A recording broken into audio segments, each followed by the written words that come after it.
Muy buenas noches, Dios los bendiga, bienvenidos a este encuentro de la tercera semana de estudios pastorales que ofrecemos desde la Facultad de Estudios Bíblicos, Pastorales y de Espiritualidad de Uniminuto. Esta noche, la primera sesión de 4 que vamos a tener, les damos la más cordial bienvenida. Quiero presentar a las personas que nos van a acompañar esta noche y que vamos a estar conduciendo este evento académico, y empiezo por presentar a la doctora Ivonne Méndez, directora de posgrados de nuestra facultad. Ivonne, muy buenas noches, Dios te bendiga. Hola Fabi, muy buenas noches a todos ustedes que están conectados en este momento con nosotros.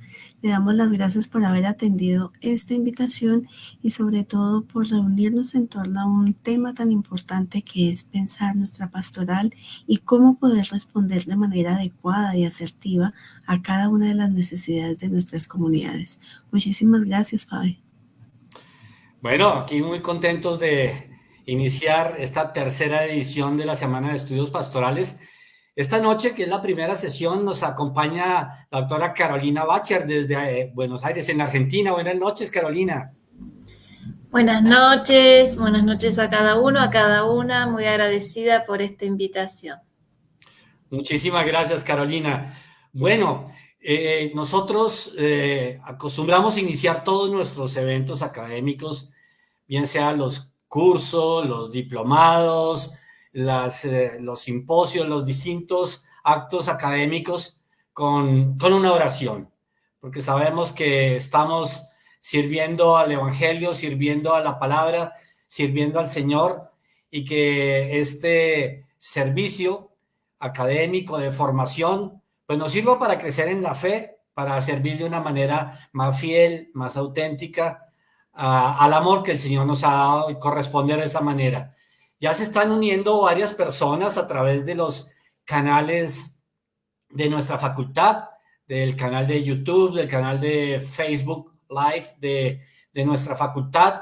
Así que estamos ya teniendo una audiencia desde distintos lugares del país y de otros países de Latinoamérica. Ivonne, ya tenemos ahí un grupo que se están uniendo, ¿verdad? Ahí estamos haciendo la invitación que se unan a la sala. Así es, Fabi, ya tenemos varios de nuestros participantes unidos a través de Facebook y también sobre YouTube. Aquí también en WhatsApp y en los distintos medios de comunicación nos están enviando también un saludo, que están conectados. Les damos gracias a Yesid, que está conectado, Yesid Triana, nuestro profesor también de la facultad. Están también algunos estudiantes de nuestra facultad, como Claudia Riveros, Reina y Sep también está aquí reportándonos sintonía, igual que algunos graduados también de nuestra facultad. Un saludo muy especial a Carlos Vargas, a Reina Pardo y a Ingrid Mauri, que están conectados, muy pendientes de todos estos momentos de formación. Pues muy honrado de contar con la presencia de cada uno, de cada una, además porque este evento que realizamos en conjunto con la dirección de posgrados de la facultad es el relanzamiento de nuestra próxima maestría en innovaciones pastorales, de lo cual ya hablaremos en unos minutos. Bueno, ¿les parece si hacemos una pequeña oración y ofrecemos esto y nos ponemos en manos del Señor? En el nombre del Padre, del Hijo, del Espíritu Santo. Amén. Invocamos la presencia del Espíritu Santo, que sea el Espíritu Santo el que nos guíe, el que nos dé la alegría, el que nos dé la certeza del amor del Padre Celestial, que sea el Espíritu Santo el que llene de calor el corazón encendido por el amor de Jesús, que sea el Espíritu Santo el que nos dé el impulso para continuar evangelizando y sirviendo de una manera más fiel. Le damos gracias a Dios por su amor con cada uno de nosotros. Le damos gracias a Jesús, su Hijo amado, Señor y Salvador, y que este servicio, Él es el que lo ha concebido para que sigamos creciendo en el amor, sigamos creciendo en la unidad, sigamos sirviendo a tantos para que conozcan el amor de Jesús en sus vidas y puedan ser también discípulos, misioneros en los contextos en los que está cada quien. Ponemos en manos del Señor esas necesidades, las personas que acuden a nosotros. Oramos de una manera confiada en el amor, en el poder de Jesús, de su palabra y de su misericordia.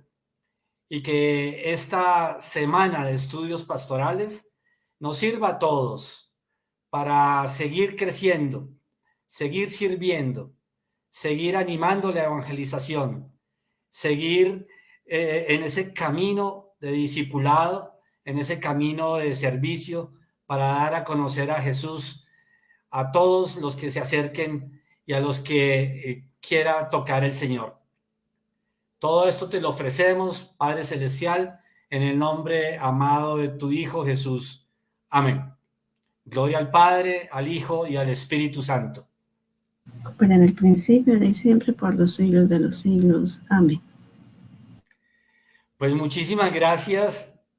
Ivonne, tenemos un saludo de nuestro decano, el padre Fidel Oñoro, decano de la Facultad de Estudios Bíblicos, Pastorales y de Espiritualidad, en este inicio de la tercera semana de estudios pastorales, esta tercera edición 2024.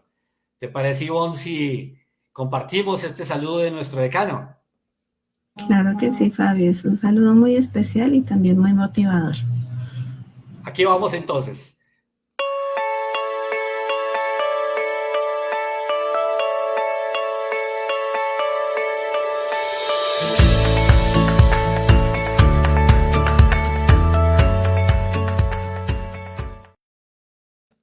Estimada doctora Ivonne Méndez, directora de posgrados de la Facultad de Estudios Bíblicos Pastorales y de Espiritualidad, ingeniero Fabio Camacho, director del Centro Fuego Nuevo de esta misma facultad. Queridos amigos, es un gusto para mí poder participar en esta apertura de la tercera semana de estudios pastorales de nuestra facultad. Esta semana fue creada como un espacio inteligente, pero también un espacio amable, fraterno, para poder debatir sobre los diversos temas que nos preocupan a nosotros, los que estamos al servicio de la misión de la Iglesia. ¿Cómo hacerlo mejor? El tema de este año es precisamente ese.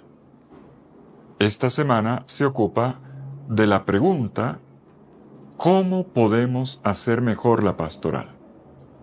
Innovaciones pastorales, eso es precisamente.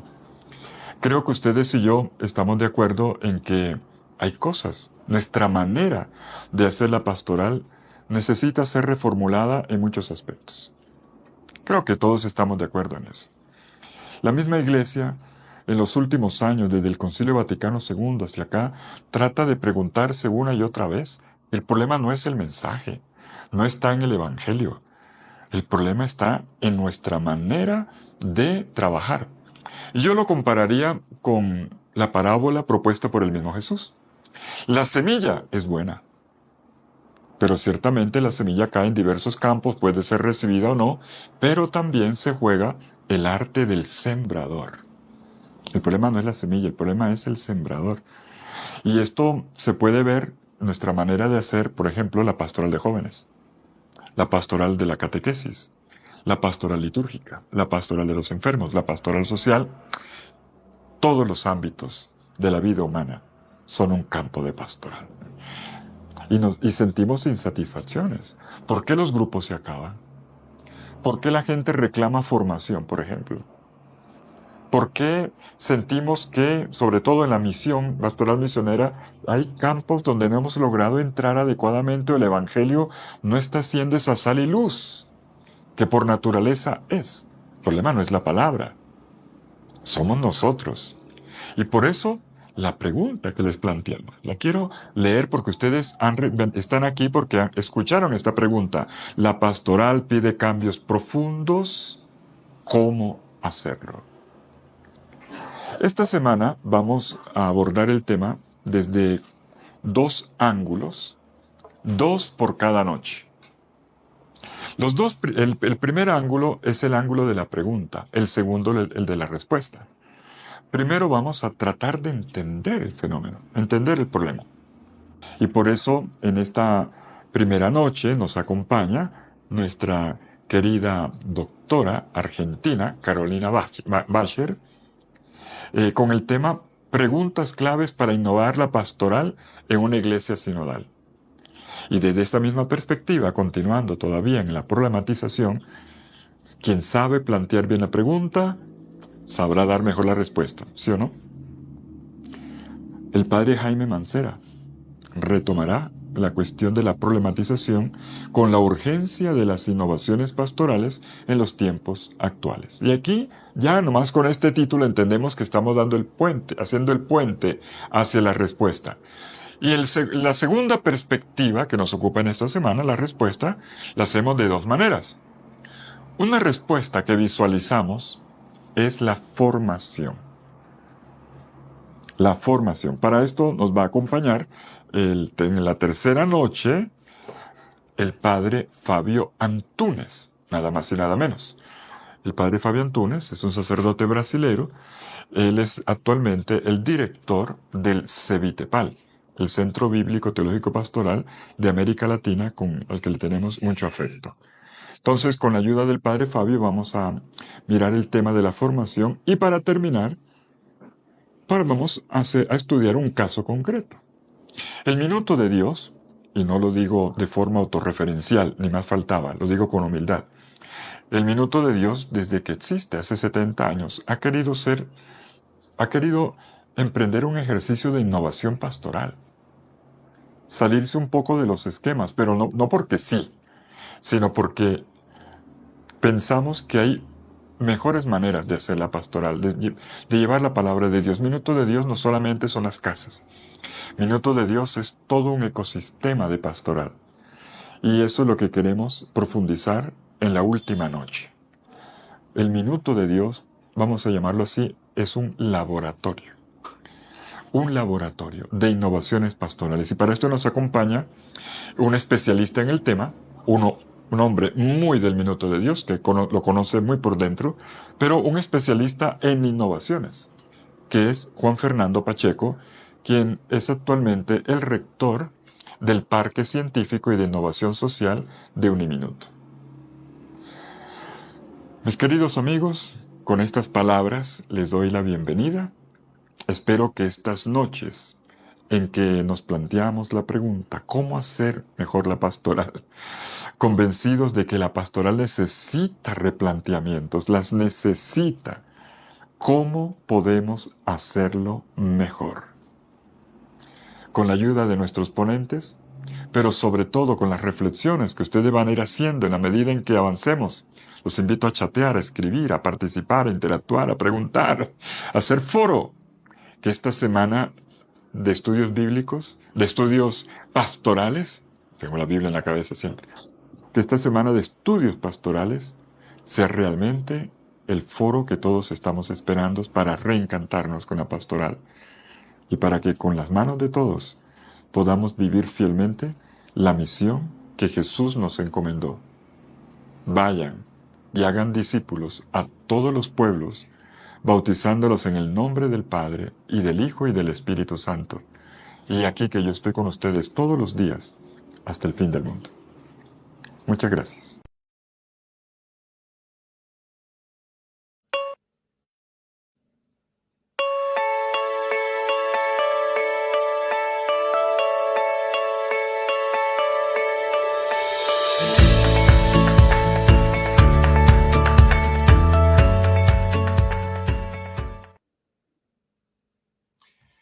Bueno, muy bien, le damos las gracias a nuestro decano, el padre Fidel Oñoro, con esta explicación, de manera que ya tenemos el contexto de lo que vamos a vivir durante la semana. Ivonne, te cedo la palabra para presentar a la primera ponente, nuestra querida invitada Carolina Bacher, y voy a compartir entonces una pequeña presentación de ella. Vamos a ver cómo los compartimos acá. Bueno, y mientras tú compartes, quiero darle un saludo muy especial a todas las personas que fuera de Colombia también nos están acompañando esta noche. Un saludo muy especial para Miriam, que está en Canadá, a Gwen de Chile, a Livia y a Narda también, que nos están acompañando, a Estelina y a Hugo, que nos acompañan desde Guatemala, y a Silvia desde Culiacán. Qué alegría poder compartir con todos ustedes. Me imagino que hay muchísima gente más a través de nuestras redes y esperamos que nos compartan todos sus datos para también poder saludarlos y también ir preparando las preguntas para que Carolina nos acompañe también en esta experiencia. Listo, Fabio, para nosotros es una total alegría que nos acompañe hoy, iniciando esta tercera semana de estudios pastorales, una gran mujer, una gran teóloga de nuestro continente, una persona que se ha dedicado también a estudiar la pastoral y que le ha dado tanta luz también a través de todas sus reflexiones y todos sus estudios epistemológicos también sobre la pastoral para que nosotros podamos estar en toda esta reflexión y en todo este proceso de una pastoral consciente, de una pastoral realmente que esté en salida.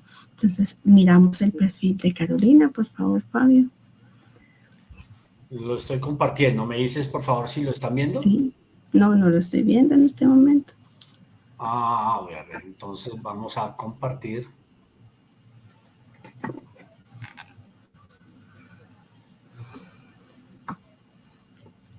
¿Ahora? Listo, perfecto. Gracias, Fabio. Quiero presentar acá a la doctora Carolina Bachet Martínez.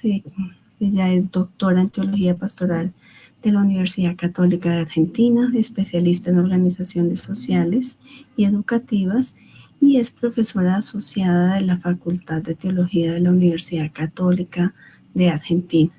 Como nos decía el padre Fidel, ella nos va a acompañar hoy con un tema supremamente importante sobre el tema de la pregunta en la pastoral para poder innovar en una iglesia sinodal.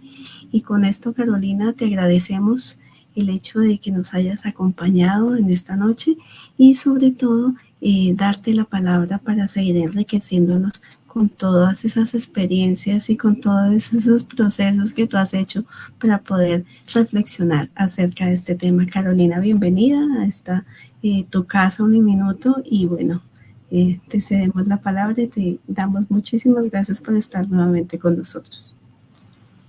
Bueno, muchas gracias a Ivonne y a cada uno y a cada una. Yo voy a también compartir a partir de una presentación. En algún momento voy a invitar ahora, cuando comencemos, a que quizás los que estén participando puedan compartir también una resonancia breve y quizás entonces ahí vos me ayudas para poder ponerla en común, ¿sí? Si fuera posible. Bien, voy a empezar a compartir.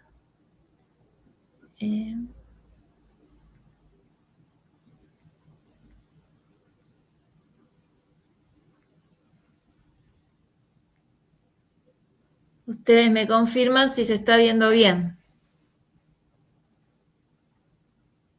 ¿Sí? Bien, y si va cambiando también.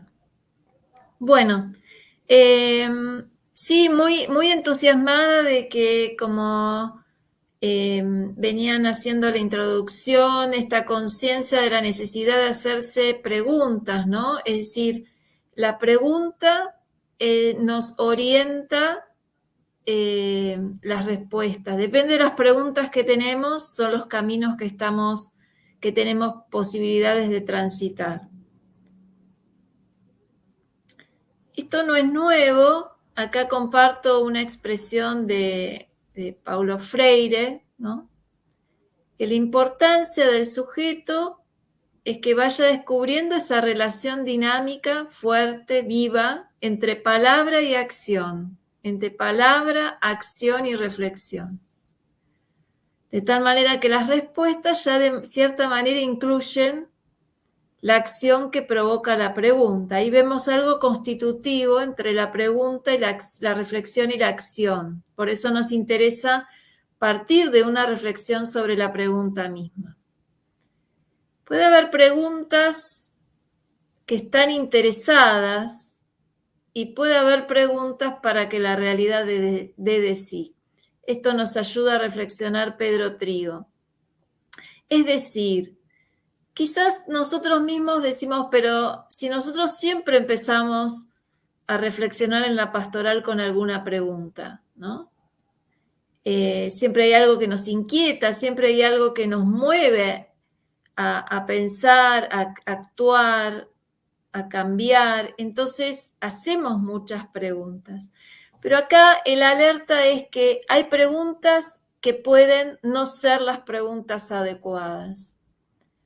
¿Por qué? Porque dice Pedro, hay preguntas por intereses institucionales, hay preguntas por intereses de la academia, hay preguntas por intereses confesionales. Pero lo importante es que haya preguntas reales, porque solo las preguntas reales nos dan respuestas reales. Necesitamos conectar con la experiencia, conectar con la realidad para que nuestras preguntas sean significativas. No es posible dar respuestas significativas si nuestras preguntas son preguntas como de cajón, de archivo, son preguntas inauténticas. Hacemos como que tenemos preguntas, pero en realidad ya sabemos las respuestas. Quería empezar a compartir la reflexión que estamos haciendo juntos con este texto del Evangelio. Es un texto conocido, la vocación de Moisés, y ahí vemos que el texto dice, allí se le apareció el ángel de Yahvé en llama de fuego, en medio de una zarza. Moisés vio que la zarza ardía, pero no se consumía. Dijo pues Moisés, voy a acercarme para ver este extraño caso. ¿Por qué no se consume la zarza? Y acá vemos que esta pregunta que se hace Moisés es una pregunta abierta al misterio. Hay algo en la realidad que le interpela, que lo abre al misterio y él se acerca con esa disposición. Es algo que está en medio de una situación histórica, está en medio de la realidad, podemos decir. Pero a él le llama la atención y lo abre a una pregunta sincera.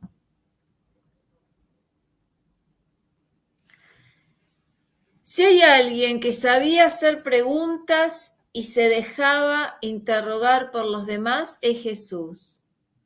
Jesús sabe preguntar, es como un maestro de la pregunta.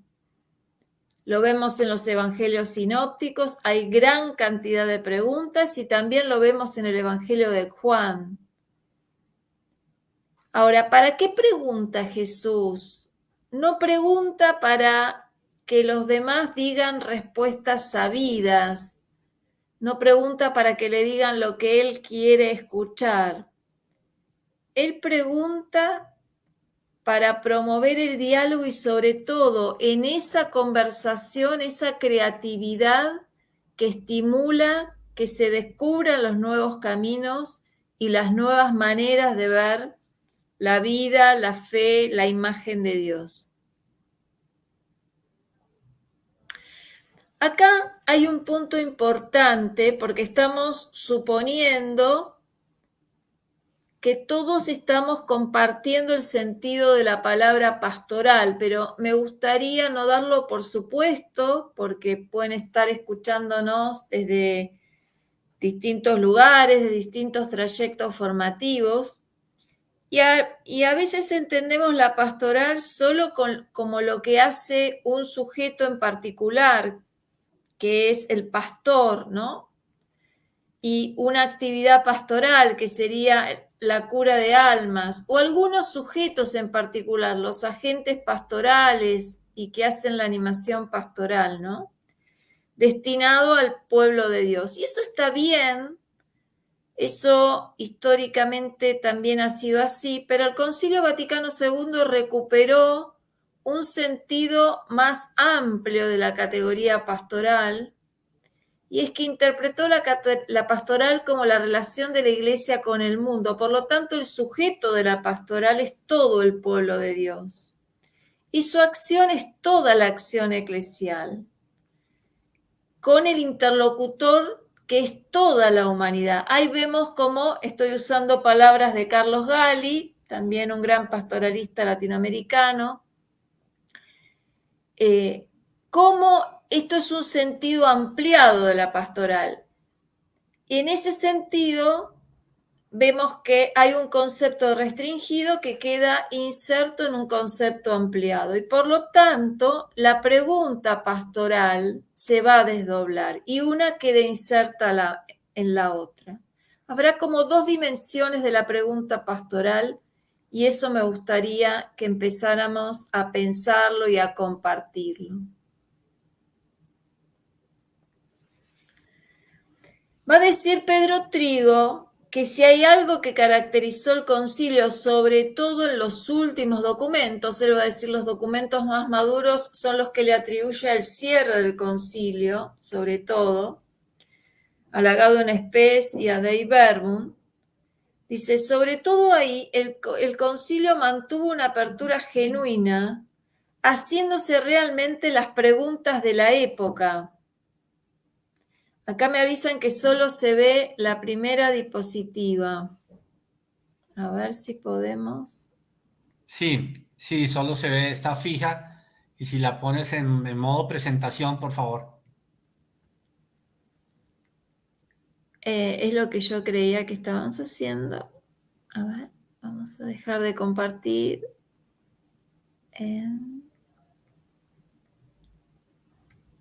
Presentar.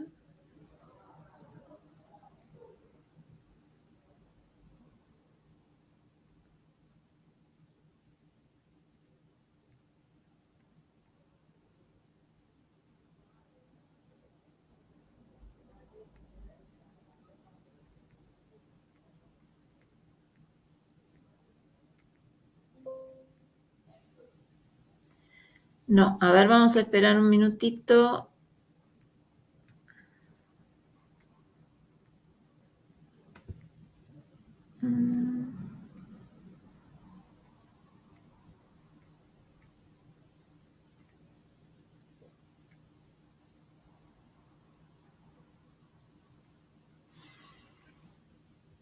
Voy a probar, a ver. Bueno, esto es lo que había hecho antes.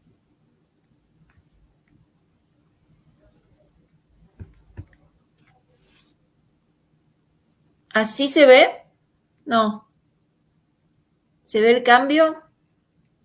¿Se ve? Sí, ahora sí. Y ponla en modo presentación en el PowerPoint, por favor. Tú dices que lo amplíe, pero Sí, si que lo pero si pongas lo en modo amplío me parece que presentación. no pasa. Ahora no está pasando.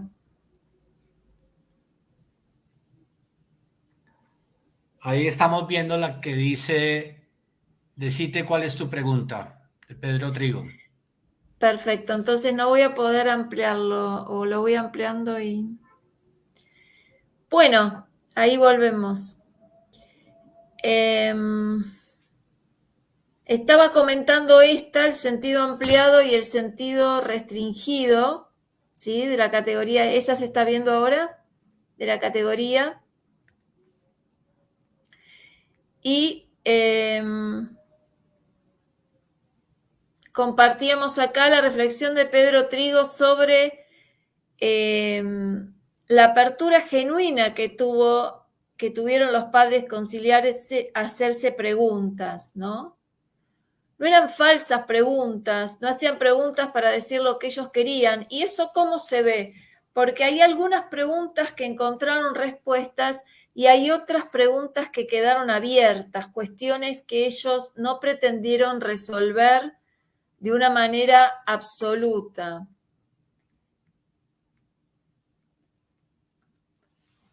¿Qué es lo que los padres conciliares nos invitaron a preguntarnos? Bueno, nos invitaron a hacernos algunas preguntas para que lleguemos a resignificar el querigma. Es muy conocido este texto, Gaudium et Spes 11. El pueblo de Dios, movido por la fe que lo impulsa a creer que quien lo conduce es el Espíritu, procura discernir en los acontecimientos, exigencias y deseos de los cuales participa juntamente con sus contemporáneos, los signos verdaderos de la presencia de los planes de Dios.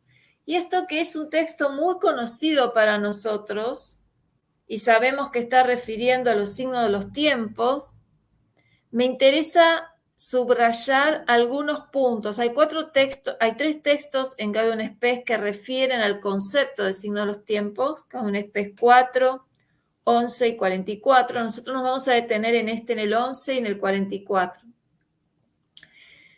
¿Qué quiere decir? Lo primero es que este discernimiento parte de un convencimiento de que nuestra reflexión está conducida por el Espíritu. Y al mismo tiempo que nosotros queremos discernir la historia, nos damos cuenta que nosotros como iglesia también participamos de esa historia.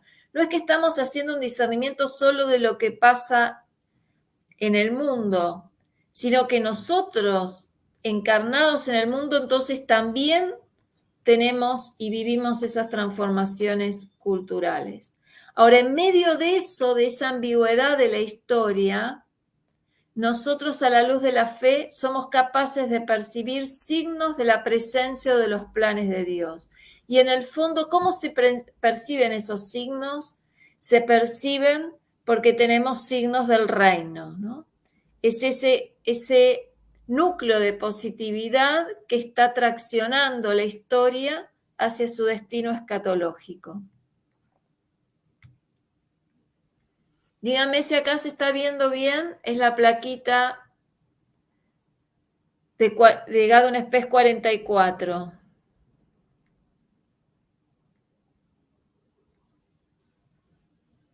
¿Estamos viendo Gaudium et Spes 44?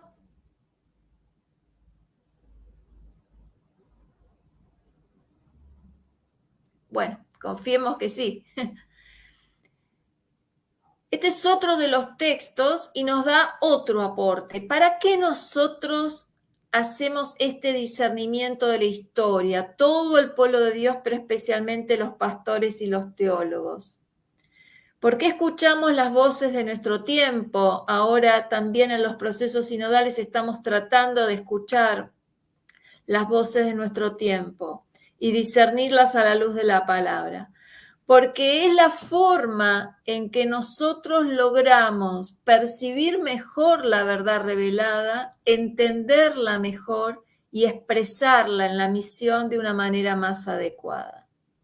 Es decir, no hay posibilidad de comprender hoy el mensaje del Evangelio si no es en diálogo con esta presencia de Dios en la historia.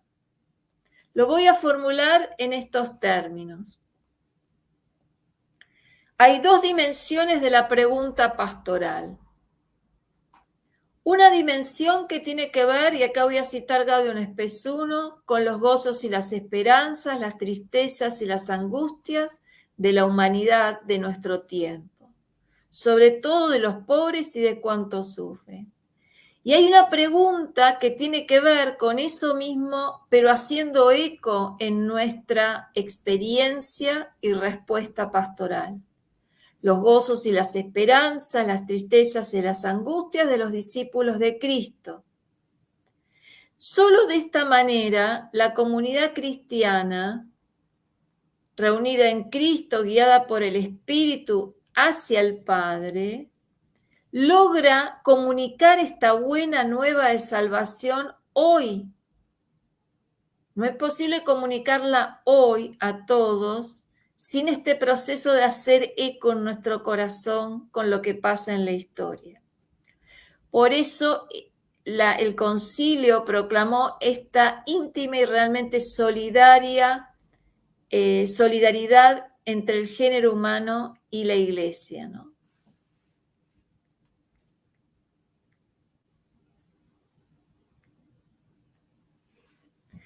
Es decir,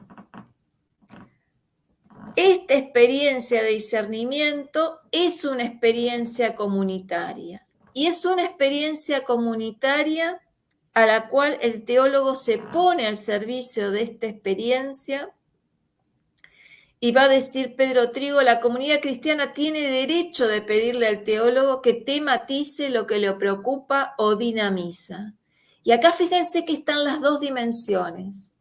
Lo que le preocupa, es decir, los problemas pastorales, lo que la desafía, la parcialidad, lo que no la deja contenta, o lo que la dinamiza, es decir, aquello que ya está brotando en la misma comunidad, lo que le permite los intentos de dar cuenta de una respuesta nueva, lo que está germinando y ya nos enseña los caminos a transitar.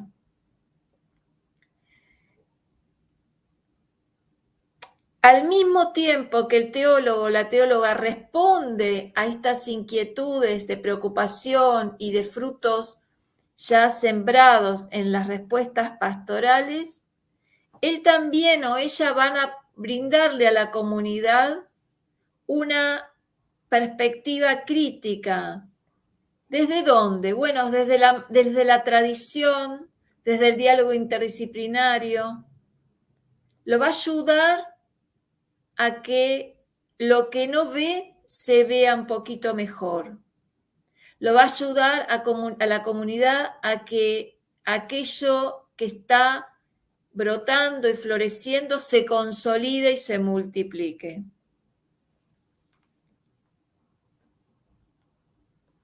Quiero poner, no cambié y creo que no lo ven, ahí creo que ya lo están viendo. Quiero poner como ejemplo a Juan 23. Juan 23 no solo es el que convocó al concilio, el Papa Juan 23, y dinamizó todo el proceso de conversión, sino que asumió personalmente en su reflexión, era el historiador, el discernimiento de los signos de los tiempos, y lo asumió como una tarea a la cual toda la Iglesia tenía que estar llamada con el concilio. Ahora él lo podemos considerar como un verdadero testigo de preguntas y respuestas que son significativas, pertinentes y que son compartidas. Es clásico un texto en el cual él convoca la apertura del concilio, en donde luego de describir los padecimientos de la humanidad, me voy a quedar en particular con que él está hablando en la posguerra de la Segunda Guerra Mundial y va a subrayar las consecuencias de las sangrientas guerras en la sociedad, en toda la humanidad. Pero él dice, una mirada de fe nos ayuda a ver que hay un indicio de tiempos mejores, tanto para la humanidad como para la Iglesia. ¿Y cuál es ese indicio de tiempos mejores?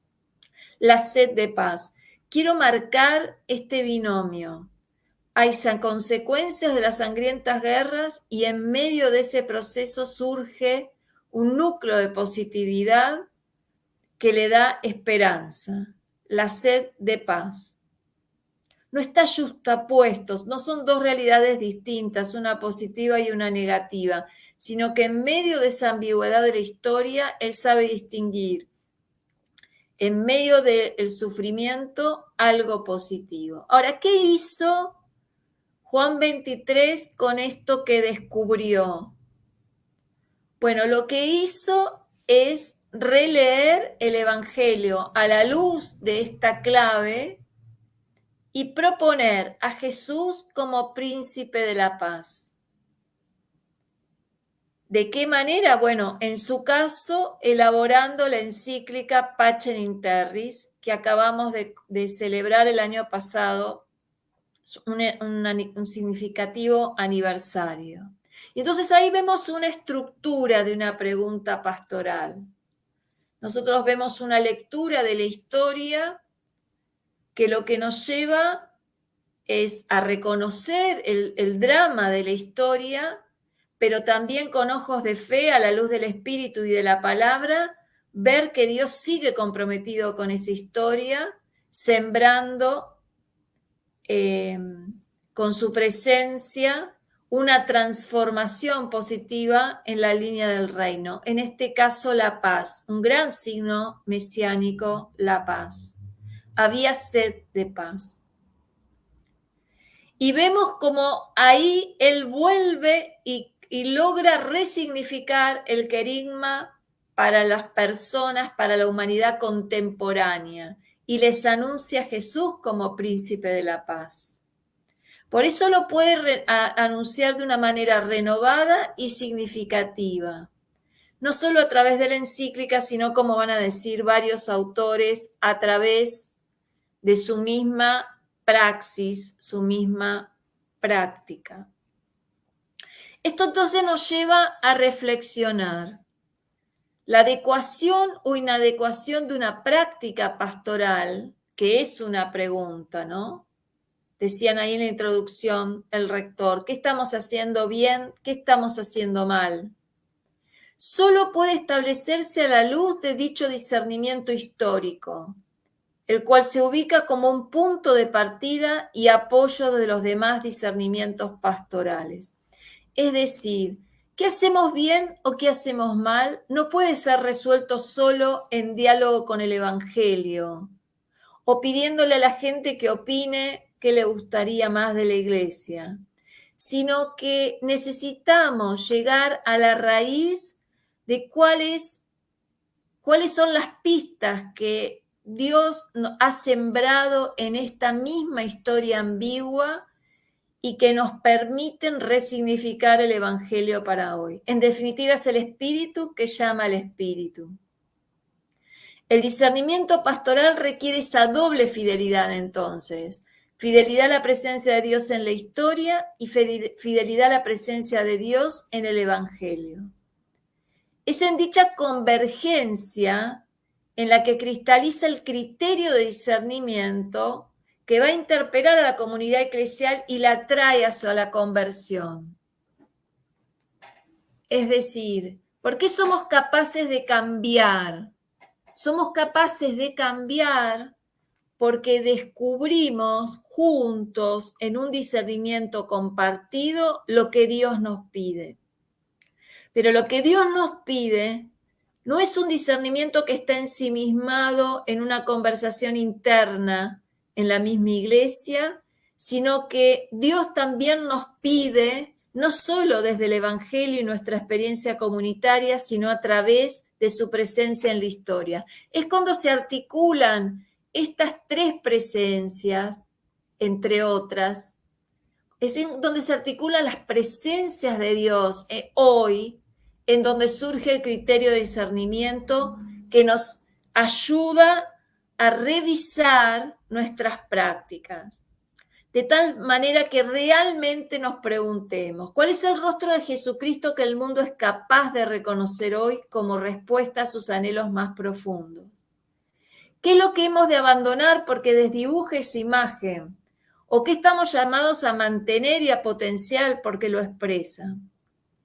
¿Y qué nuevas respuestas imaginamos para anunciar la buena noticia de manera actual y significativa? El Papa Francisco nos va a dar algunas pistas de mediaciones que son buenas para que nosotros hagamos este itinerario. Estamos acá en un contexto de reflexión académica, Dice el Papa Francisco en Evangelii Gaudium, ya no basta la preocupación del evangelizador por llegar a cada persona. El Evangelio también se anuncia a las culturas en su conjunto. Toda la teología, no solo la teología pastoral, pero sobre todo la teología pastoral, diría yo, en diálogo con otras ciencias, experiencias humanas, tiene una gran importancia para pensar cómo hacer llegar la propuesta del Evangelio a la diversidad de contextos culturales y destinatarios. Entonces acá vemos que el diálogo con las experiencias y el diálogo con las otras disciplinas es una mediación para poder hacer este discernimiento del cual estábamos hablando. Por eso, cuando hace eso, la teología se constituye en un testigo que promueve el diálogo con las culturas y con las ciencias. De esta manera, como teólogos y teólogas, llevamos en nuestro corazón esta finalidad evangelizadora de toda la Iglesia y también en ella de la teología.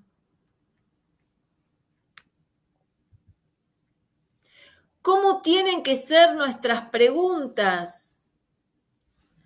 Para que sean preguntas conducentes a este proceso de conversión. Bueno, lo primero que quiero subrayar, y también de cara a algunas experiencias de procesos sinodales, en particular locales,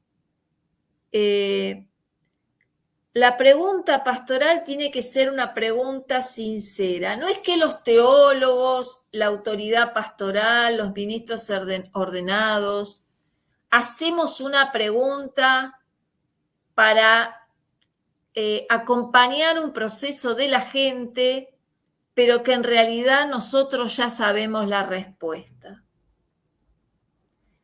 No importa cuánto sepamos de teología, no importa cuánto estemos formados y sepamos de las lógicas de nuestras comunidades, la pregunta sobre hoy, aquí y ahora y aquí, nuestra comunidad, ¿qué paso está llamada a dar? ¿Qué paso Dios les pide? Es una pregunta compleja. Y si somos sinceros, no tenemos la respuesta, menos individualmente. No importa cuánto hayamos estudiado. Entonces es importante que entremos de lleno a la sinceridad de esa pregunta y que es una pregunta compartida. Ven que acá está subrayado. Es importante que esta pregunta sea compartida, es decir, que no sea algo que sea solo mi pregunta, sino que nosotros en la comunidad de discernimiento estemos compartiendo el interrogante. Ahora, en este itinerario de elaboración de la pregunta y de desarrollo del camino para ir logrando avances para responderla, hay dos criterios que hay que tener en cuenta. Es importante que sea significativa en el contexto, lo que decía Pedro Trigo del Concilio, preguntarnos preguntas reales, que son también las preguntas de la humanidad hoy. Lo que está pasando en nuestros países, en nuestros poblados, en nuestros barrios. Y son esas preguntas que son profundamente humanas, tienen un eco y son seguramente relevantes para el Evangelio. Si no encontramos esa articulación entre la significatividad en el contexto y la relevancia para el Evangelio, hay algo en la pregunta que no está bien formulado. Ahora, desde el punto de vista pastoral, es importante cuando nos hacemos las preguntas, esas preguntas iniciales, se desarrollan y se articulan para ser más incisivas en los distintos elementos de la estructura pastoral. Nos preguntamos por los sujetos y sus actitudes, nos preguntamos por las acciones y sus criterios, nos preguntamos por el proceso pastoral, sobre todo he insistido, nos preguntamos por el contexto y las grandes preguntas de la humanidad. Nos preguntamos por las distintas áreas o acciones pastorales. y nos preguntamos de una manera académica. Por eso hacemos preguntas y conducimos el desarrollo de esa investigación con instrumentos metodológicos adecuados. Si es una pregunta para la realidad, necesita fundamentalmente ponerse en diálogo con las mediaciones académicas. Solo así podemos llegar a que la pregunta pastoral alcance esa proclamación a la cual llegó Moisés. Cuando Yahvé vio que Moisés se acercaba para mirar, le llamó de en medio de la zarza. Por eso, al escuchar su nombre, Moisés respondió. Solo en el discernimiento pastoral, cuando un discernimiento pastoral llega a esa contemplación de Dios comprometido con la historia y con su iglesia, se siente movido a dar respuesta. Esa contemplación de la realidad nos hace entrar, como dice el texto, en un suelo sagrado. Descubrimos cómo para Dios, la humanidad, el mundo, es donde ha plantado su tienda. Y por eso nosotros estamos dispuestos a descalzarnos. Es decir, estamos dispuestos a abandonar lo que traíamos puesto y dar un paso. Entonces, el paso de la conversión es fruto de ese encuentro con el Señor. Sin el encuentro de la comunidad con ese Señor en la historia, no logramos la conversión de las respuestas pastorales. Bueno, hasta aquí voy a dejar ahora la presentación y voy a abrir un poquito un espacio de diálogo a través del cual podemos seguir profundizando en esta lógica de las preguntas adecuadas. Le doy el paso ahora a Ivonne, no sé si aparecen algunas preguntas. Sí, Carolina, muchísimas gracias por esa intervención. Creo que a todos nos ha dejado muchos elementos iluminadores en el ejercicio mismo de también pensarnos la pastoral, porque a veces sentimos como que hacer pastoral es estar uno como respondiendo o haciendo como muchas cosas y no nos paramos como en esta primera parte donde tú nos planteas justamente ese discernimiento, ¿no? ¿Cómo podemos nosotros hacer ese discernimiento para poder responder de manera adecuada? Y aquí una de las preguntas que surgen en el chat nos dicen, ¿cuáles podrían ser esas luces para el acompañamiento a diferentes grupos poblacionales hoy donde las identidades están en revolución y o tal vez resistencia a lo que tradicionalmente se ha postulado en la iglesia? Pensar, por ejemplo, en una pastoral idónea para adolescentes o para grupos de LGTBIQ+, o para una pastoral de ancianos que realmente responda a las necesidades y vacíos que tienen hoy. Te dejo esta primera pregunta ahí que está un poco larga, extensa, desafiante, pero te la dejo aquí en este estudio. Bien, muchas gracias por la pregunta. Me gusta, por ejemplo, ver que Amoris Laetitia, en el número 1, que tiene algo, digamos, Amoris Laetitia está pensando en alguna de las experiencias que tú ahora presentaste a través de esta pregunta. Uh-huh. Va a marcar que en el contexto de la crisis de la familia, los padres sinodales descubrieron, ratificaron que los jóvenes tenían sed de familia, dice el texto. Cuando yo trabajo, hacemos el ejercicio de discernimiento pastoral en las clases, generalmente los alumnos terminan haciendo el discernimiento y lo formulan como set de vínculos, ¿no? Me parece muy interesante, ¿no? Entonces, en este contexto donde uno lo que ve es, en este contexto epocal, uno ve como un modelo que se resquebraja y hay una fuerte tentación de afirmarlo como juntando las piezas para que no se termine de quebrar. La invitación de Amoris Laetitia es a descubrir esta sed de vínculos y afianzar la propuesta, volver al Evangelio para descubrir qué Jesús presentar a esta generación, ¿no? Bueno, y Jesús en el Evangelio nos da una respuesta, porque si hay alguien que es un ser en relación, es Jesús, ¿no? Es decir, nadie pasaba desapercibido cuando pasaba a su lado. Esta persona que establece vínculos profundos nos dejó ese proyecto de humanidad, un proyecto de fraternidad. Y me gusta mucho cuando dice ahora Pedro Trigo que la sinodalidad es la forma que tenemos los cristianos de ser humanos, ¿no? De vivir el proyecto de Jesús. Entonces, creo que un criterio para la reconfiguración de las prácticas pastorales es ser comunidades fraternas con todas las personas, se encuentren en la situación que se encuentren, ¿no? Y estén experimentando la vida, sus relaciones, su identidad sexual, como la estén experimentando.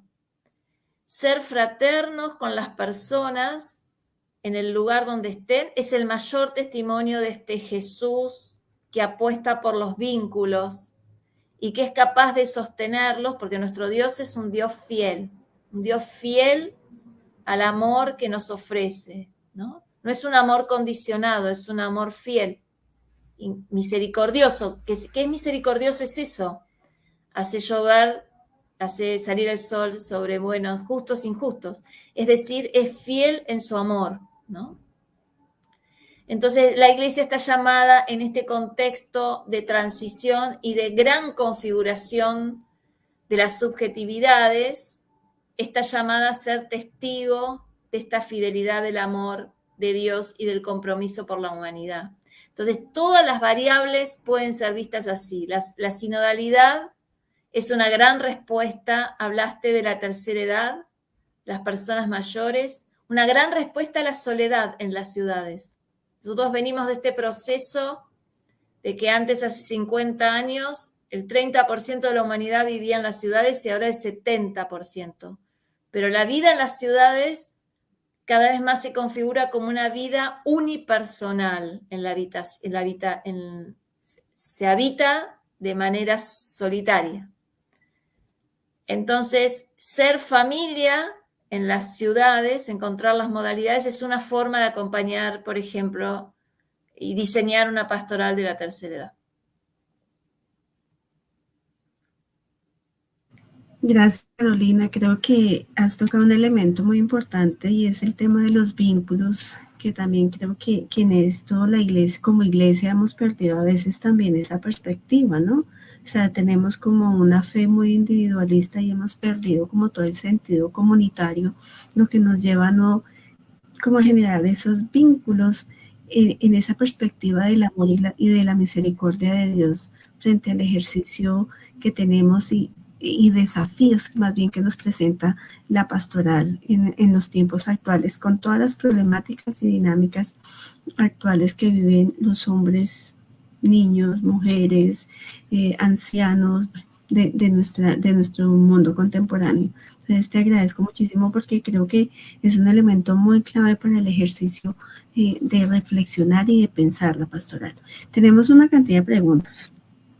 Te voy a hacer una pequeña pregunta aquí que nos dice, ¿qué modificaciones deben tener las facultades de teología para responder a esa pastoral? Bueno, lo decía un poquito y me sumo ahí a un poco a la reflexión del Papa Francisco.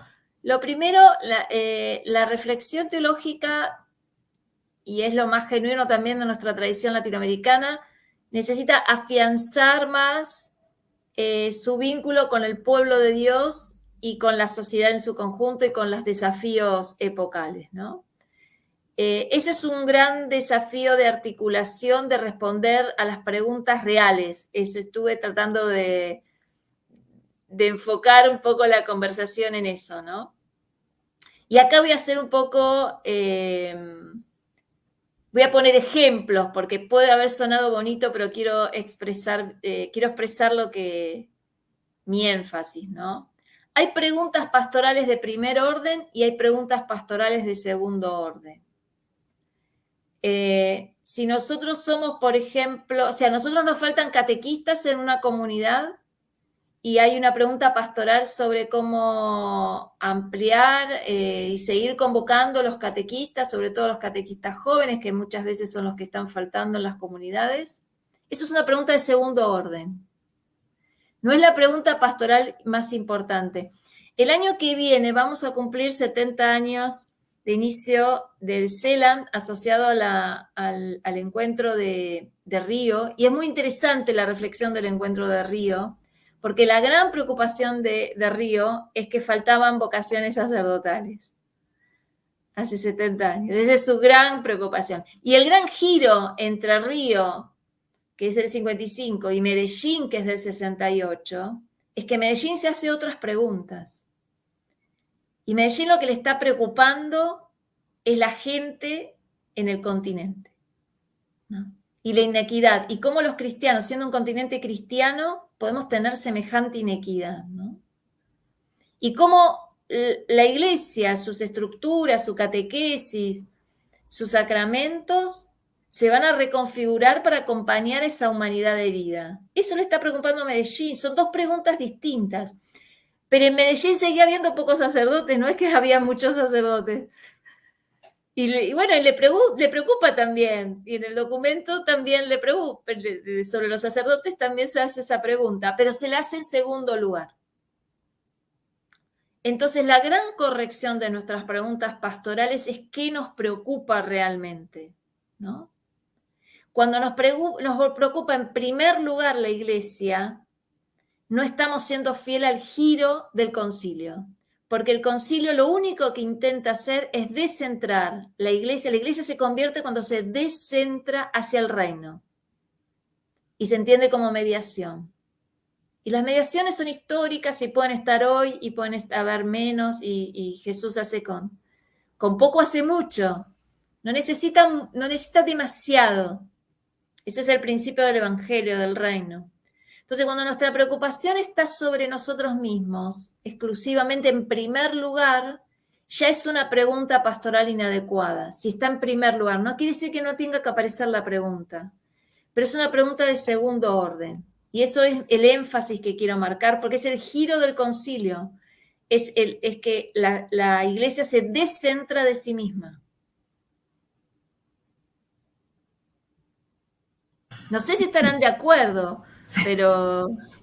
Aquí tenemos varios ecos y realmente sí hay pues digamos que lo que tú dices, ese giro que hace el concilio, y que a pesar de que el concilio en medio de las reflexiones lo hace, creo que todavía nos hace falta a todos nosotros, no solamente como teólogos o no solamente como estudiosos de la pastoral, sino como digo yo, quienes estamos al frente de la pastoral, también a veces hacer esos giros, ¿no? La dificultad que a veces nosotros tenemos y buscamos como responsabilidades en el uno, entonces que las jerarquías o que las comunidades o que las facultades de teología no hacen los giros, pero creo que el giro empieza con la conversión, como tú lo decías también en tu diálogo, en la conversión que se hace en el encuentro con ese resucitado, con ese Jesús, con ese rostro de Jesús que permite ver y dimensionar la pastoral de una manera muy diferente. Carolina, mira, aquí tenemos otra pregunta muy interesante y nos dicen aquí, ¿sigue siendo vigente el método de revisión de vida, ver, juzgar y actuar para realizar un buen discernimiento en la comunidad, de acuerdo con esta visión pastoral? Bueno, voy a decir lo mismo que dicen los obispos en los documentos, y es América Latina da testimonio de lo que nos ha ayudado ese método, tanto en el magisterio pastoral como en la teología, como en la pastoral concreta, ¿no? Es un gran indicador. Lo que no podemos pensar es que ese método se quedó congelado, porque eso no fue así. Hay muchas relecturas del método y básicamente es en diálogo con otras disciplinas, es en diálogo, sí, con otros enfoques, y eso se expresa como cada momento del método con su precomprensión, hermenéutica, ¿no? Que en la etapa ya posmoderna le agregamos esa precomprensión, explicitamos nuestros marcos desde el cual nos acercamos a la realidad, y después también con la celebración, la evaluación, pero ha entrado como en muchos diálogos. Ahora con unos colegas, con Palafox, Giraldo de Mori, y me voy a olvidar de alguien más, y Manuel Gómez de Colombia, hicimos un texto sobre las relecturas del Ver, Juzgar, Actuar contemporáneas en América Latina. Es decir, hay muchas relecturas. En paralelo, también aparece otro texto, hay mucha recepción de otros métodos, de otros contextos teológico-pastorales, y se les hace relecturas desde América Latina. A mí acá lo importante es que tenemos como algunos alertas, ¿no? Un buen método parte de la realidad y tiene componentes criteriológicos, tiene componentes propositivos, bueno. No importa el método, importa dos cosas, usar un método y entenderlo como un camino, es decir, también ir corrigiendo sus sesgos en diálogo con otras perspectivas, digamos, sabiendo que ofrece algunos elementos y no ofrece otros, ¿no? En particular, yo me inscribo en una relectura del Ver, Juzgar, Actuar, así que yo lo sigo desarrollando, especialmente con mediaciones cualitativas y cuantitativas, ¿no? De las ciencias sociales. Es decir, yo me inscribo en ese método. Pero también puede haber otros. Lo importante es tener un método y que sea teológico pastoral, ¿no? Bueno, ahora de cara a los procesos sinodales, en esta segunda asamblea, camino a la segunda asamblea, y en la segunda asamblea se habla mucho de cómo poner en diálogo el discernimiento de la conversación espiritual con otros enfoques de discernimiento pastoral, ¿no? Bien, que es también como una invitación a encontrar dentro de lo que ya se ha desarrollado para todos aquellos que nos están escuchando, encontrar esos métodos, ¿no? Que a veces desconocemos, pero que, digamos, también los podemos encontrar hoy que tenemos el conocimiento también detrás de todo el Internet y todo lo que podemos hallar en este gran mundo de cosas buenas que podemos leer. Creo que también es un desafío que tú nos dejas hoy, y es cómo podemos realmente utilizar todos esos métodos que han desarrollado para hacer un poco más efectiva nuestra pastoral. Carolina, otra pregunta, dice, ¿cómo podría ser incorporada la teología pastoral en organizaciones o sectores productivos que son actores relevantes en los procesos de bienestar económico, familiar y de comunidad? Bueno, nosotros tenemos un caminar muy bonito en América Latina, y es que,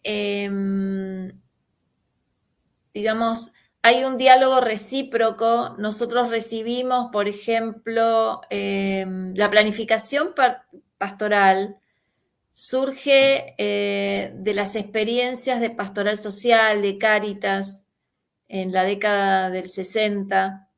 Y entonces la iglesia ahí aprende los métodos de planificación y los traslada a las otras áreas pastorales, porque los venía con las lógicas de promover el desarrollo, las venía implementando en las áreas de pastoral social, ¿no? Pero al mismo tiempo nosotros hemos aportado también lectura crítica y hemos aportado a las organizaciones esto mismo, el método Ver, Juzgar, Actuar a las comunidades de base, y eso se ha trasladado entonces a las organizaciones civiles de inspiración cristiana. Entonces eso ha sido recíproco, ¿sí?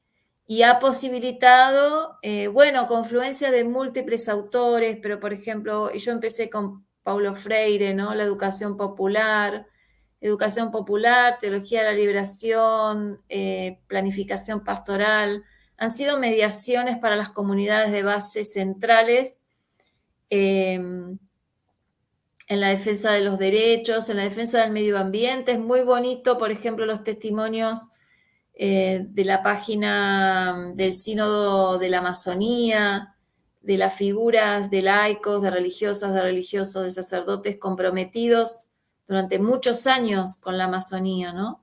Y muchos de ellos, lo refiero porque muchos de ellos referían al método también, y que les ha servido para ese compromiso histórico con las tierras, con el avasallamiento, ante el avasallamiento de las tierras, por ejemplo, ¿no?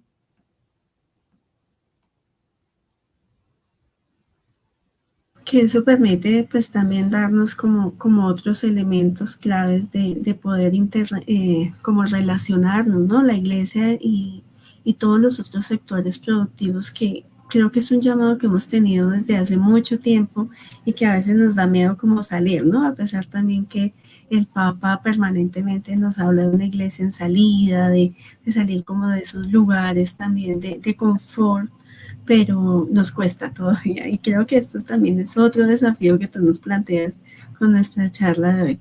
Nos hacen otra pregunta que es bastante interesante. Dice que para una real innovación en pastoral se requiere la transformación de las actitudes que históricamente nos han marcado las relaciones en la iglesia. Si hay una real apertura a la participación de los laicos en la pastoral a nivel parroquial y diocesana. Bueno, esto es el proceso sinodal, ¿no? Uh-huh. Si vamos a hablar de América Latina, es bien diversa, las comunidades son bien diversas. Ahora, hay una agenda común que tiene que ver con, hay actores que están menos presentes, ¿no? Actores, actrices que están menos presentes en las instancias decisorias de la pastoral, ¿no? Y eso tiene que ver con las mujeres, tiene que ver con los jóvenes y tiene que ver con los más pobres. Esa es como la trilogía de nuestras ausencias en las instancias institucionales, ¿no? Entonces, podemos decir que hay algo que tiene que ver con los laicos y el ministerio ordenado, pero no solo, también está muy fuerte la palabra que ha quedado un poco disminuido ahora en el documento de trabajo, pero hasta el documento de síntesis estaba presente la necesidad de articular con la vida religiosa, especialmente la vida religiosa femenina, por ejemplo, en las pastorales ordinarias, y también darles espacio en los ámbitos de decisión. Entonces, hay como una lógica institucional que es excluyente de algunos actores, actrices, y es importante darles espacio, ¿no? Si en nuestros organismos estamos todos de acuerdo, es que hay alguien que no le estamos dando espacio. Sería como un criterio de discernimiento, ¿no? No importa que sean mujeres, que sean laicos, que sean... No. Si estamos todos de acuerdo, es que hay alguien que piensa distinto y que no lo estamos invitando a la conversación. Por eso, en mi opinión, la sinodalidad es un proceso por el cual, yo lo formulo así, hay que abrazar al diferente, ¿no? Al distinto. Hasta que no me molesta la presencia del otro, es que estoy invitando a mi fiesta a mis amigos, a los que nos parecemos. Y eso opera mucho cuando uno selecciona, por ejemplo, un consejo como ahora la estructura es por ahora, es que generalmente elige la autoridad, la composición. Entonces, bueno, elige mujeres, bueno, pero ¿qué opinión tienen esas mujeres? Elige jóvenes, pero ¿qué opinión tienen esos jóvenes, no? Y así podemos seguir, ¿no? Entonces, la clave, no sé si es claro, no es solo el binomio ministerio ordenado laicos, es como más complejo, digamos, ¿no? Puede ser ministerio laicos, puede ser vida religiosa, pero también lo intergeneracional, por ejemplo, ¿no? Es un desafío grande, o como dijiste, personas con identidades sexuales diversas, identidad de género diverso, también no encuentran a veces espacios institucionales. Hasta el documento de síntesis estaba esa petición de incorporarlos más en las instituciones, y en el documento de trabajo se perdió un poco, quedó un poco generalizado, ¿no? No sé si... No, todo diálogo. Está súper claro las indicaciones que tú nos das, y sobre todo pues también nos plantea que a veces nosotros mismos como actores importantes de la iglesia diferenciamos eso que tú decías, ¿no? Laicos y ministros ordenados, pero como que entre los laicos no identificamos que hay otros grupos que de pronto los dejamos o estamos siendo nosotros mismos rezagados, o nos estamos rezagando también de esa participación importante para poder implementar procesos pastorales de manera diversa. Y justamente por esto, mira que hay una pregunta aquí y dice, es la pregunta del sujeto pastoral la que nos interpela como agentes pastorales. ¿En qué momento nos dejamos interpelar por ella y abandonamos el tener la razón de la pregunta que nos surge? ¿Quién es no que sé tú, si terminé de entender. Nos dice que en qué momento nos dejamos interpelar por ella, o sea, por esta pregunta, por el sujeto, y nos abandonamos al tener la razón de la pregunta que nos surge, ¿no? A veces, si realmente nos estamos preguntando por el sujeto, por la persona o por las necesidades de la persona, o si nos estamos preguntando si tenemos razón o no frente a lo que estamos haciendo. Claro.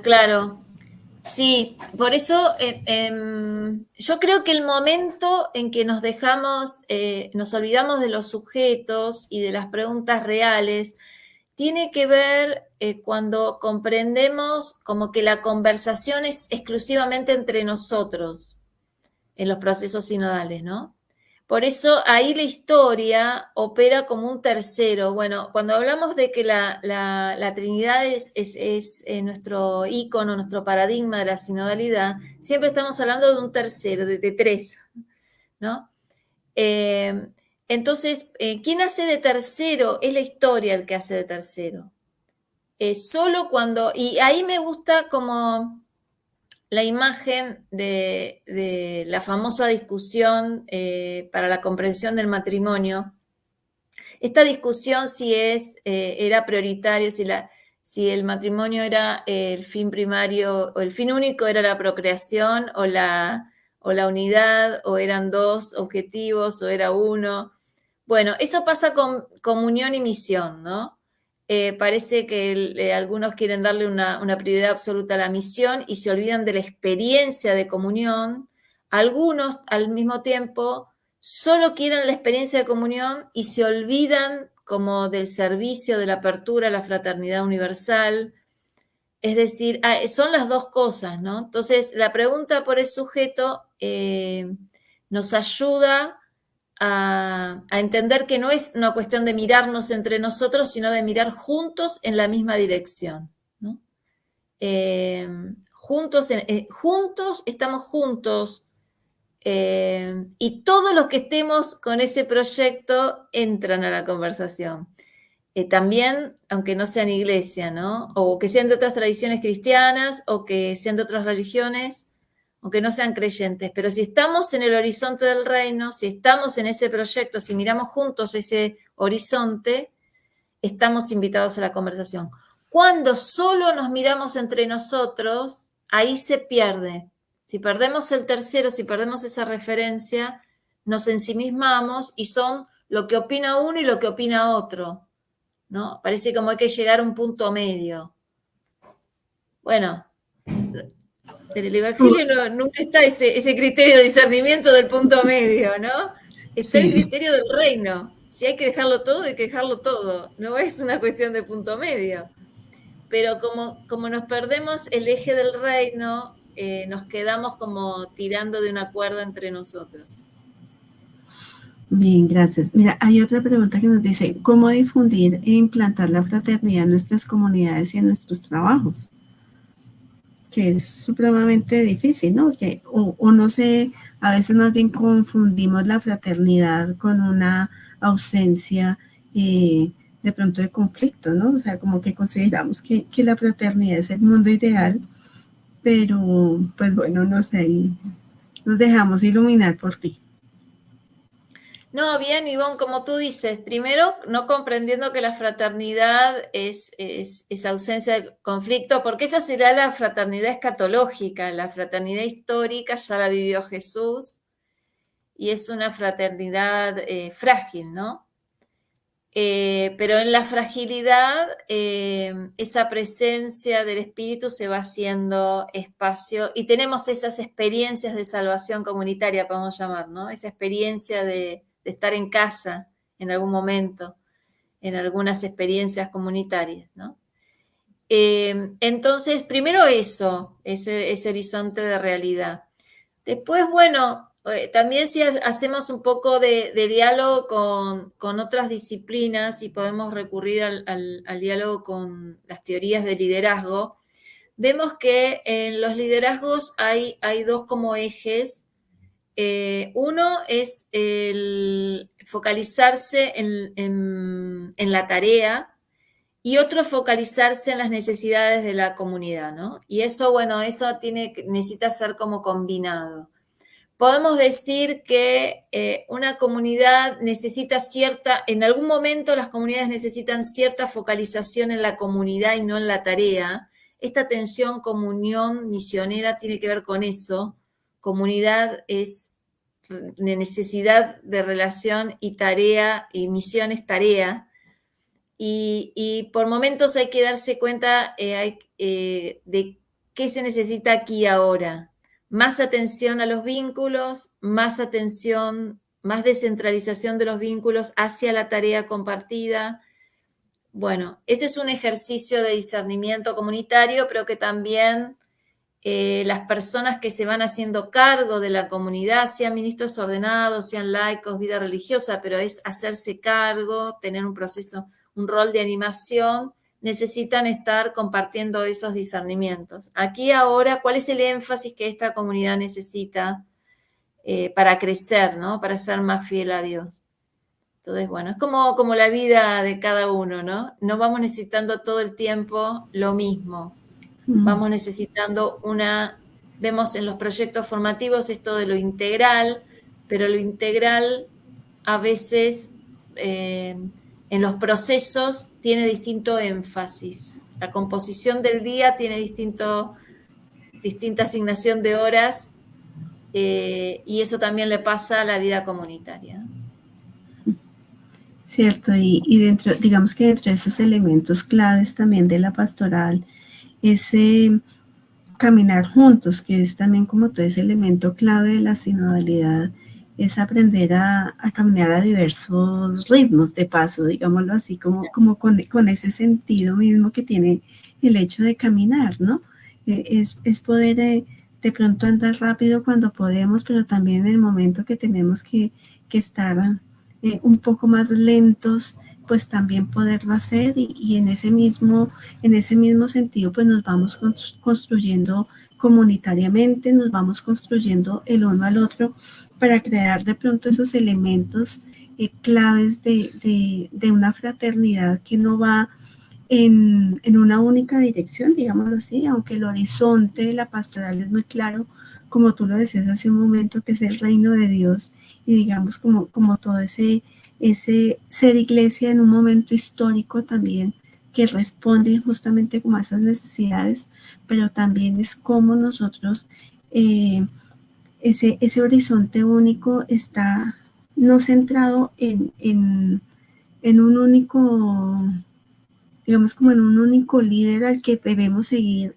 terrenamente, digámoslo así, sino que es ese Cristo que es cabeza de la iglesia y que construye realmente un reino de Dios para la plenitud de todos los seres humanos. Entonces, cómo nosotros también nos vamos co-construyendo en ese sentido y vamos redimensionando también como esas creencias, los mismos saberes, las mismas experiencias que nos hacen también construir una fraternidad no unidireccional, sino una fraternidad que realmente lleve a la plenitud de vida al ser humano. Entonces, estos aspectos que tú nos muestras y nos resaltas me parecen supremamente claves en el ejercicio también de entender que nosotros a veces nos preocupamos tanto como por el objetivo de la planeación que tú hablabas, que es tan importante porque pues no podemos llegar a ser pastoral. Vamos a ver qué nos sale hoy o cómo nos sale hoy, ¿cierto? Sino que tenemos un proyecto, pero que a veces nos centramos tanto en la meta final que nos olvidamos también de todos los elementos que en ese caminar juntos tenemos que ir construyendo. Mira, y te quiero hacer una última pregunta que me parece supremamente interesante y nos dice, ¿podemos hablar en esta época de una sola visión pastoral o serán varias visiones? ¿Y cómo serían esas nuevas visiones? Bueno, en esta época y en todas hay varias visiones pastorales, ¿no? Generalmente la reflexión lo refieren con la expresión modelos, algunos están de acuerdo con esa expresión, otros ya les parece un poco perinida. Bueno, modelos, paradigmas, imaginarios, pastorales, hay distintas como constelaciones, ¿no? Y bueno, digamos que es, siempre hay como un modelo que prevalece y hay como modelos subalternos, ¿no? Y a veces en los modelos subalternos hay experiencias muy bonitas de pastoral, como en su momento en el posconcilio llamaban de trinchera, pastorales que realmente van siendo significativas para su contexto.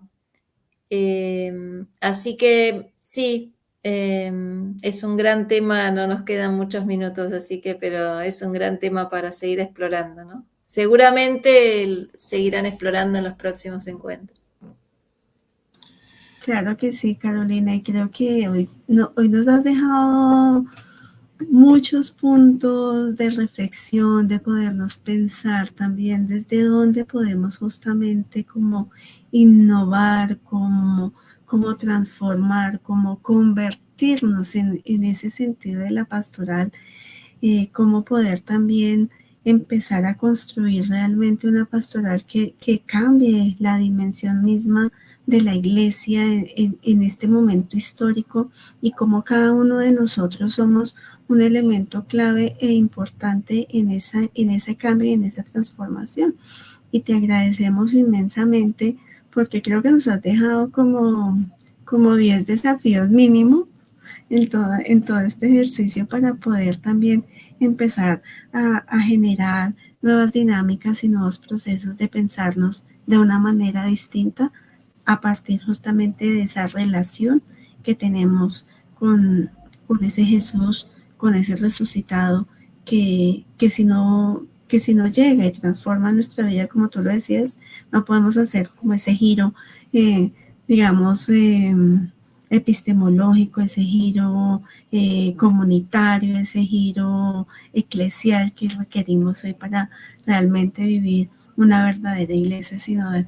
Carolina, inmensamente agradecidos contigo y con todos estos aspectos que nos has dejado hoy para reflexionar en este primer encuentro de nuestra tercera semana de estudios pastorales dedicado justamente a este tema de las innovaciones pastorales. Carolina, muchísimas gracias. Me quedó sonando la pregunta de Moisés. Me quedó sonando esa pregunta, por supuesto. Bueno, ¿y esto cómo será? ¿Y esto cómo acontece? ¿Y qué es lo que quieres? Discernir esa voluntad del Padre, discernir la voluntad de Dios y en los signos de los tiempos. Así que la pregunta cabe, la pregunta pastoral, ¿será que sí estamos haciendo la voluntad de Dios o estamos haciendo la nuestra? De manera que, Carolina, muchísimas gracias. Gracias porque has puesto el tema candente, y también en este camino sinodal descubrimos que hay muchas preguntas, y qué bueno también lo que decías, hay preguntas que probablemente no son las más importantes, las de mayor impacto, las que realmente conducen a una transformación, a una innovación, a un servicio más pertinente, y nos hacemos preguntas para quedar bien con las respuestas. Muchas gracias, Carolina. Es mejor saber la respuesta. A ustedes. Sí, muchas gracias a ustedes por la invitación y a todos los que fueron participando con preguntas, que fueron re bonitas y muy significativas también. Así que yo también me voy muy enriquecida por la conversación. Muchísimas gracias, Carolina. Yo quisiera compartir en un par de minutos qué sigue, porque si así fue la apertura de esta semana, imagínense lo que podemos compartir. Permítame, rápidamente voy a compartir el plan que tenemos para el resto de la semana, que esto nos da la posibilidad de saber la ruta que estamos siguiendo. Hoy, el primer día, hemos tenido la ponencia de la doctora Carolina Bacher de Argentina, con este tema: preguntas clave para innovar en la pastoral en una iglesia sinodal. Para mañana martes, el segundo tema, la urgencia de la innovación pastoral en los tiempos actuales. Estará el padre Jaime Mancera, que es rector del Seminario Mayor aquí en la Arquidiócesis de Bogotá, y ha sido vicario general de evangelización en la Arquidiócesis y otros servicios. Observen que el tema pasa por una urgencia, si lo entendemos así, de innovar en las innovaciones pastorales. Para el miércoles, el tercer tema: ¿qué formación se requiere para una innovación pastoral en la Iglesia del Tercer Milenio? Con el padre Fabio Antunes, director del Cevitepal, el día miércoles. Y el jueves, ya lo explicaba nuestro decano, el padre Fidel Oñoro, el cuarto tema presentará el doctor Juan Fernando Pacheco, rector del Parque Científico de Innovación Social de Uniminuto, la experiencia del Minuto de Dios como un laboratorio de innovación social y pastoral. Toda esta semana de estudios pastorales la hemos enmarcado como un prelanzamiento también de nuestra maestría, nuestra próxima maestría en innovaciones pastorales. Ivonne, si quisieras darnos una palabrita de la maestría en innovaciones pastorales. Este es un reto que tenemos también nosotros, que queremos desde Uniminuto compartir con todos ustedes, justamente como desde esta perspectiva de la obra Minuto de Dios también hemos considerado los procesos, cómo deben cambiar, y todos los elementos que tanto la iglesia como las mismas reflexiones al interior del trabajo que se ha hecho en la obra Minuto de Dios nos permiten identificar elementos claves que podemos transformar en este proceso. Y por eso queremos motivarlos a todos para que a partir de estos encuentros formativos que vamos a tener esta semana, pues también ustedes se vayan interesando en este ejercicio, se fortalezcan las capacidades y las competencias que ustedes tienen en el ámbito pastoral a través de esta maestría, y se vayan también encantando de estos procesos pastorales que pueden ser transformados realmente con elementos claves, como nos decía Carolina, con el método, poder conocer y descubrir los métodos para poder trabajar en pastoral y poder redimensionar también o convertir o transformar esas ideas que nosotros tenemos sobre la pastoral y encontrar nuevas vías y nuevas herramientas para poder también trabajar a partir de todos los procesos pastorales desde las distintas dimensiones, que es tan amplia y que nos permite a nosotros también identificar elementos desde donde nosotros podemos actuar e incidir también para una iglesia que realmente esté en diálogo con el mundo y en diálogo con el Evangelio. Entonces, pues seguirlos invitando, ya más adelante haremos una presentación más oficial de la maestría, pero que también sea un momento de encuentro y de reflexión, y pues obviamente no dejar en saco roto que Uniminuto en el 2025 inicie con esta maestría en innovaciones pastorales. Hemos escogido uno de los numerales precisamente de Evangelii Gaudium. Observen cómo el Papa Francisco en Evangelii Gaudium ya nos plantea este desafío. Dice, la pastoral en clave de misión pretende abandonar el cómodo criterio pastoral del siempre se ha hecho así. Imaginen ya el Papa Francisco cómo nos cuestiona. Invito a todos a ser audaces y creativos en esta tarea de repensar los objetivos, las estructuras, los estilos y los métodos evangelizadores de las propias comunidades. Bueno, ahí está desafiante y provocador este numeral de Evangelii Gaudium, de repensar la pastoral y salir del esquema de siempre lo hemos hecho así. Así que tener el corazón dispuesto a dejarnos guiar también por el Espíritu Santo. Yo dejo aquí de compartir y bueno, darle las gracias a la doctora Carolina. Carolina, de verdad inmensamente agradecidos por esta intervención, esta ponencia tuya y este diálogo, esta conversación enriquecedora y que nos suscita estas preguntas para la pastoral. Y a Ivonne Méndez, que es nuestra directora de posgrados en la Facultad de Estudios Bíblicos, Pastorales y de Espiritualidad, y a nuestro decano, el padre Fidel Oñoro, que también dio la apertura a esta semana de estudios pastorales.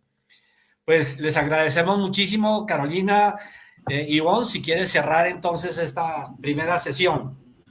Bueno, damos ante todo gracias infinitas a Dios porque nos propone también estos espacios formativos para poder entrar en unas nuevas dimensiones y en unas nuevas formas de comprender la acción y la misión a la cual estamos nosotros llamados a través de los diversos ejercicios pastorales que cada uno de nosotros desarrolla.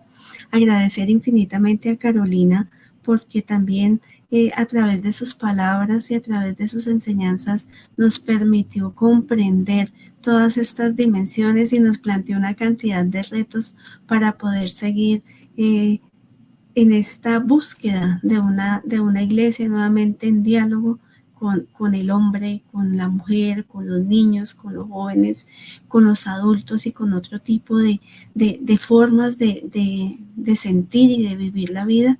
Y a todos ustedes les damos infinitas gracias por estar con nosotros nuevamente en esta tercera semana de estudios pastorales sobre el tema de las innovaciones pastorales, ya que ustedes son la razón de ser también de todos estos ejercicios comunitarios. Gracias por atender este llamado y los esperamos mañana en total sintonía de pensarnos justamente esas urgencias que tiene la iglesia hoy para hacer verdadera innovación pastoral. Muchísimas gracias a todos. Muchísimas gracias, los esperamos mañana. Dios los bendiga. Feliz noche, gracias Carolina.